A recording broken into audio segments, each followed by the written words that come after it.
추미애 당대표의 숙제선언으로 더불어민주당 제175차 최고위원회를 소개하겠습니다. 네, 회의를 소개합니다. 추미애 당대표의 발언이 있겠습니다. 문재인 대통령은 트럼프 미국 대통령, 시진핑 중국 주석과 연쇄 통화를 갖고 남북 고위급 회담의 진행 상황을 공유하고 상호 대책을 논의하였습니다. 트럼프 대통령은 남북 대화에 대한 지지 의사와 더 나아가 북미 간 대화 가능성까지 시사했다는 점에서 큰 의미를 둘 수 있을 것입니다. 시진핑 주석 또한 남북관계 개선과 한반도 비핵화가 같이 가야 한다는 문재인 대통령의 입장을 적극 지지해 주었습니다. 이처럼 G2 국가를 비롯한 국제사회는 한반도 평화를 위한 문재인 정부의 노력에 지지를 아끼지 않고 있습니다. 그럼에도 어깃장을 놓는 야당의 태도는 도저히 이해가 되지 않습니다. 남북관계를 개선해 평화의 한반도를 만들자는 정부의 노력에 이렇게 비협조적인 야당이 있었나 싶을 정도입니다. 문재인 정부와 더불어민주당은 한반도 평화를 하루아침에 얻을 수 있는 것으로 생각하지는 않습니다. 지금보다 더욱 차분하면서도 좀 신중하게 그리고 길게 보고 차분히 해결해 나가야 할 것입니다. 그 기본은 한미동맹이며 우리 국민의 눈높이가 될 것입니다. 야당 역시 분쟁과 강쟁으로 나라와 민족의 앞날을 가로막지 말고 책임과 협력의 길로 나와주시길 기대합니다. 문재인 대통령이 지난 10일 신년 기자회견에서 국민과의 개헌 약속은 반드시 지켜져야 한다는 의지를 다시 한번 강력히 피력했습니다.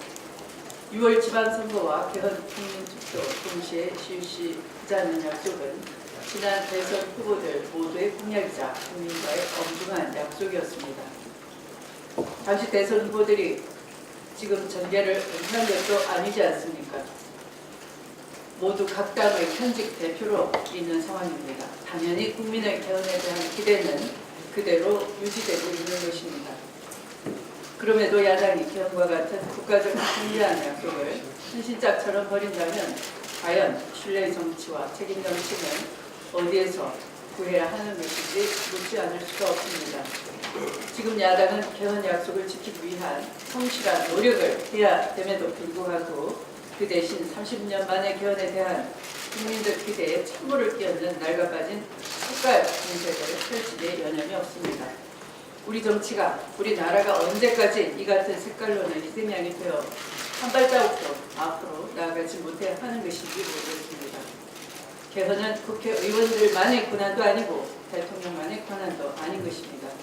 오로지 국민의 전속 권한이며 이것이 우리 헌법 제1조의 정신이며 주권 재민이라는 불변의 원칙인 것입니다. 국회가 그 위임된 권한을 중단해서 주권자인 국민의 의지를 왜곡하거나 그 직무를 해태하거나 방조해서는 결코 안 되는 것입니다. 자유한국당이 끝내 개헌 저지 세력이 되겠다면 민심 거역 세력이 되는 것이고 시대 역행 세력이 되겠다 하는 것입니다.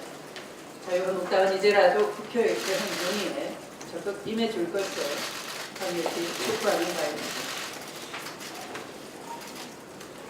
새부터 시행되는 최저임금 인상으로 자영업자와 소상공인들이 피해를 보고 있다는 주장을 연일 계속하고 있습니다. 마치 세리맛 오기를 기다렸다는 듯이 퍼붓는 악성 마타도와는 실체도 없고 심지어 사실을 왜곡하고 있는 것입니다. 특히 야당들이 앞장서서 최저임금제를 공격하는 모습을 보면 그분들의 개선 공약은 모두 양두구육이었나 싶습니다. 야당의 대선 후보들이 임기 내 1만 원 시대를 열겠다는 공약을 내걸었던 것을 생각하면 참 기가 막힌 일이 아닐 수가 없습니다. 최저임금제 인상이 시장에 도입된 지 열흘도 지나지 않았고 정부의 지원 효과는 이제 시작이 될 예정입니다. 최저임금제 인상에 따른 정책 효과가 나오기에는 아직 이른 시점이라는 것입니다. 과거에도 최저임금이 인상된 바 있고 그러고 나서 일시적으로 고용조정이 이루어진 뒤 다시 예년 수준을 회복하는 패턴을 보여왔습니다. 최저임금 인상을 통한 적정 수준의 급여 보장은 청년들의 적극적인 구직 활동으로 이어지고 노동시장 양극화 해소에도 기여할 것입니다. 자영업자와 소상공인들의 삶을 어렵게 하는 근본적인 요인은 최저임금이 아니라 높은 임대료와 같은 지대 추구적 경제에 있다라고 하는 것이 훨씬 타당하고 합리적일 것입니다. 그럼에도 자영업자와 소상공인이 갖고 있는 어려움의 원인을 최저임금 인상에만 떠넘기는 것은 지대개혁의 필요성을 비속화시키려는 야가 빠진 저항이라 할 것입니다. 최저임금에 대한 비과학적이고 불합리한 공세로는 지대개혁을 막아낼 수가 없으며 오히려 지대개혁의 필요성을 더 빨리 촉진할 수 있음을 알아야 할 것입니다. 말씀을 마치겠습니다. 우원식 원내대표의 발언이 있겠습니다. 2월 임시국회가 이번 달 30일부터 30일간 열립니다. 다음 달 평창올림픽과 설 명절 등으로 자칫 각종 법안 심사, 회의 일정을 잡기 어려운 점을 고려해서 앞당겨 개회하기로 한 것입니다. 이번 임시국회가 새해 첫 임시국회인 만큼 지난해 못다한 민생개혁 과제를 중심으로 여야가 합심해서 국민들께 반가운 새해 인사를 드려야 할 것입니다. 현재 전체 상임위에 계류된 법안이 총 7,500여 건이고 각 상임위가 법사위에 보낸 계류 법안이 210건에 이릅니다. 빠듯한 일정이지만 잘 준비해서 회기 시작과 동시에 상임위 법안 심사 속도를 높이고 법사위는 체계자구 심사 기능의 본래 역할에 충실해야 할 것입니다. 관련해서 법사위의 역할에 충실하도록 하는 국회법 개정을 동의하는 야당과 함께 신속하게 진행해 나가겠습니다. 자유한국당 명단을 끝으로 개헌 정개특위, 사개특위 구성이 완료되었습니다. 오늘 사개특위 전체회의가 다음 주 월요일에는 개헌 정개특위 전체회의가 열릴 예정입니다. 출발이 한 주 늦어진 만큼 양 특위가 개헌과 개혁으로 더 힘차게 달려나가야 합니다. 우리 당 특위위원님들의 면면을 보면 중량감과 개혁성이 어우러져 시너지를 내줄 것이라 기대가 되며 원내 지도부로 적극 지원하겠습니다. 이번이 개헌의 첫 기임은 국민의 뜻으로서 민의 중심인 국회의 책임과 역할에 따른 의무가 있음을 잊지 말고 국회가 주체적으로 개헌 약속을 지킬 수 있기를 기대하며 야당의 협조를 당부드립니다. 파리바게트의 제빵사 불법 파견 사태가 극적으로 타결되었습니다. 이번 합의로 자회사 직접 고용에 따른 양질의 일자리 5,300여 개는 물론 기존 제빵사들의 합리적 근로시간 단축으로 신규 일자리 500여 개를 추가 창출할 수 있게 되었습니다. 진심으로 적극적으로 환영합니다.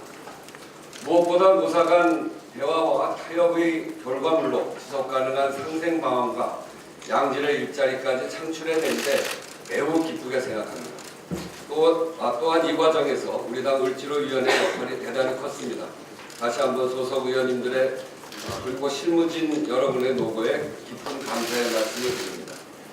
더불어민주당은 이번 파리바게트 노사 합의가 노동의 가치가 존중받고 그것이 기업의 경쟁력과 골목 상권이 함께 커가는 성공적인 사회적 합의 모델로 자리매김할 수 있도록 적극 노력하겠습니다.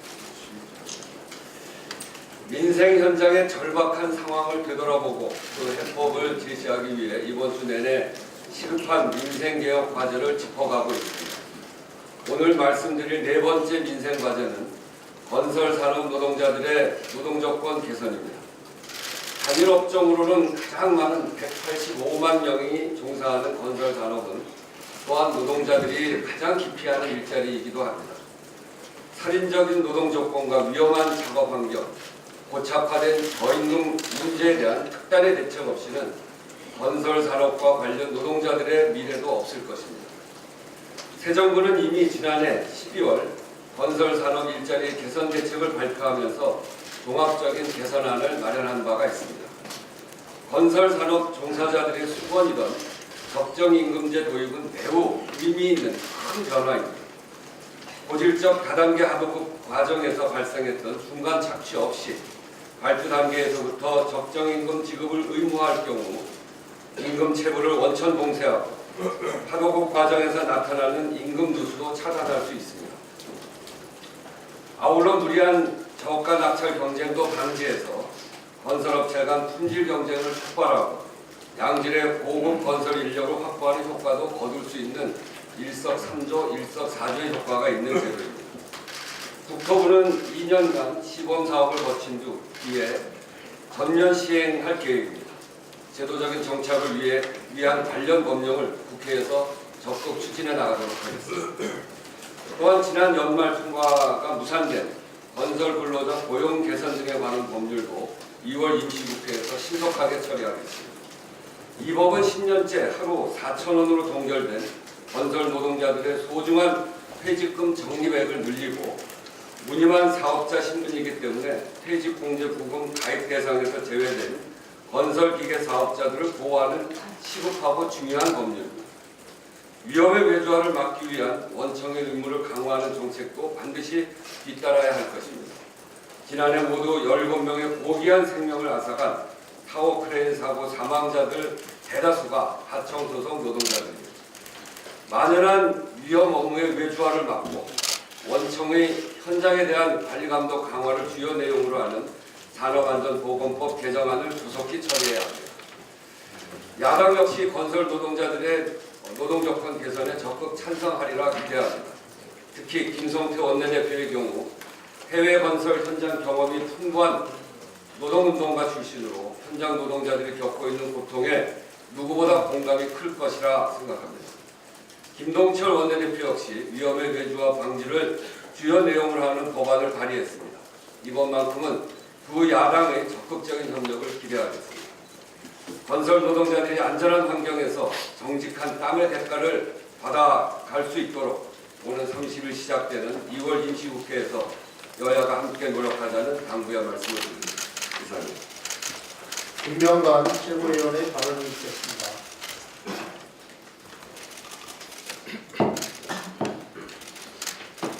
네, 추미애 대표님께서도 잠깐 말씀을 주셨지만 최저임금 관련해서 좀 말씀을 드리겠습니다. 최근 일부 언론에서 보도를 보면 최저임금 인상으로 인해서 우리 경제가 엄청난 위기에 직면한 것처럼 묘사되고 있습니다. 자영업자들의 원망, 노동시간 단축, 그리고 휴식시간 연장 꼼수, 영업시간 단축, 심지어 아파트 경비원 전원 해고 등 기사들이 지면을 장식하고 있습니다. 그런데 과연 최저임금 인상이 우리 경제에 독약인지 다시 한번 생각해 봐야 될 것 같습니다. 언론 보도에 따르면 연매출 8억 원인 한 프랜차이즈 빵집의 경우에 영업이익이 겨우 2,700만 원에 불과하지만 가게 임대료와 관리비가 1억 원이 넘고 한 피자집의 경우는 영업이익은 4천만 원이지만 본사 수수료만 8천만 원이 넘는다고 합니다. 관리비와 임대료가 영업이익이 2, 3배가 넘는 현실에서 높은 임대료와 가맹점과 은행 등 각종 수수료 문제를 외면한 채 최저임금 인상이 우리 경제를 망치고 있는 것처럼 말하는 것이 과연 타당한 것인지 되묻지 않을 수 없습니다. 물론 영세 자영업자와 소기업의 경우에 최저임금 인상에 따른 부담이 분명 있을 것입니다. 정부도 중소기업 및 소상공인의 비율이 절대적으로 높은 우리나라 현실을 감안해서 최저임금 인상에 대한 많은 국민들의 우려를 불식시키기 위해서 최근 5년 최저임금 평균 인상률을 웃도는 추가 인상분 9%에 대해서 보조를 해주는 일자리 안정자금 제도를 도입해서 종업원 30인 미만 영세 자영업자와 소기업의 인건비를 지원해서 고용 위축을 방지하기 위해서 노력하고 있습니다. 우리나라 경제 규모는 세계 12위이지만 OECD 국가 중에서 멕시코 다음으로 세계 최장의 노동시간을 기록하고 있고 저임금 노동자가 23.5%로 OECD 최고 수준입니다. 여기에 자살률은 세계 최고 수준, 출산율은 세계 최저, 주거, 소득, 고용 여건, 건강 등 삶의 질 수준은 역시 세계 최하위 수준입니다. 최저임금은 어려운 처지에 있는 사람에게 적정 임금을 지불해서 사람이 먼저 사는 사회를 만드는 것이자 인간다운 삶을 위한 최소한의 수준입니다. 최저임금 인상은 양극화되어 있는 우리 사회를 통합하기 위해서 아주 중요한 것입니다.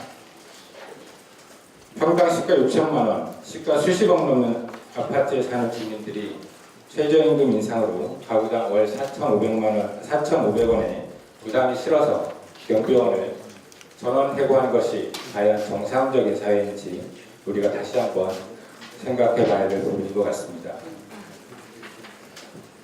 우리 사회가 이 정도의 부담은 충분히 할 수 있다고 생각합니다. 최저임금 인상은 소득 불평등을 완화하고 노동자의 삶의 질을 개선할 수 있을 뿐만 아니라 고용 증대를 통해서 우리 사회의 가장 큰 화두인 청년 일자리 문제 또한 해결할 수 있는 기반을 만들 수 있습니다. 무엇보다도 최저임금 인상과 대기업과 가맹점의 갑질을 근절하고 공정경제, 경제정의를 실현해서 중장기적으로 가계소득을 증대하고 내수를 확대해서 소상공인 매출이 늘어나는 선순환 경제 구조를 만들어 가야 합니다. 더불어민주당도 최저임금 인상과 관련한 국민들의 우려를 해소하고 최저임금 인상이 고용 안정과 소비 확대를 통한 국민의 삶의 질 향상에 기여하자는 정책 목표에 부합할 수 있도록 계속해서 정부와 협력해 세부적인 보완 대책들을 마련해 나가도록 하겠습니다. 경제 주체인 기업과 야당도 우리 사회의 튼튼한 경제 구조를 가지기 위해서 보다 적극적인 협력을 부탁드리겠습니다. 감사합니다.